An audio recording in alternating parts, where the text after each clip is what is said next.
News.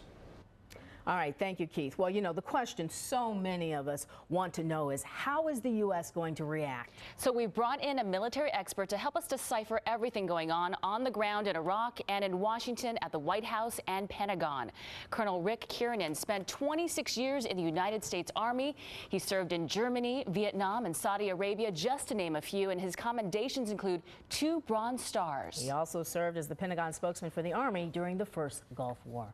Colonel Kiernan, thank you so much for coming in and talking to us. Pleasure. You know, as this situation, Keith says, it's developing, it seems like by the hour, we're seeing violence escalate to the point where there's a real fear of civil war there.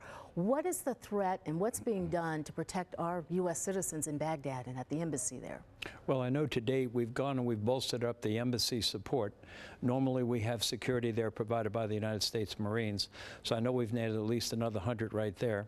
There are other intelligence folks that have obviously being added, and we also have the Navy in good support with an aircraft carrier and another ship on its way.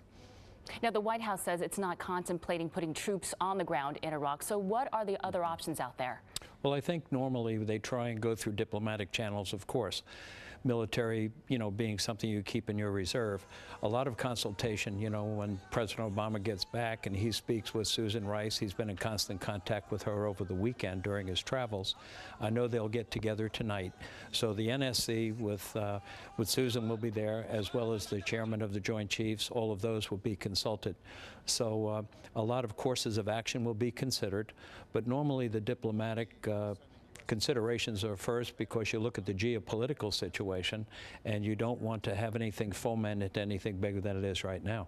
You know, you mentioned the geopolitical situation, and I think everyone agrees that the Shia government in Maliki has just been a nightmare. But that then puts us in a position of dealing with Iran on this. What are the challenges and what are the prospects there? Well, I think you have to look at the entire region, if you will. And you have the Iran on one side, you got Syria on the other side. Syria has not been the best situation over the last 18 months, you know, with the red line, that discussion.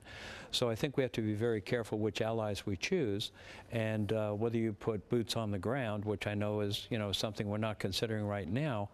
But then you've got to be careful and perhaps work carefully and judiciously with people like Iran. But it's a regional situation rather than just what, you know, Prime Minister Maliki has in his own country. All right, Colonel Rick Kiernan, thank you so much for joining us and providing the insight for us. Thank you. Our military expert. Well, today, Arlington National Cemetery wrapped up its 150th anniversary.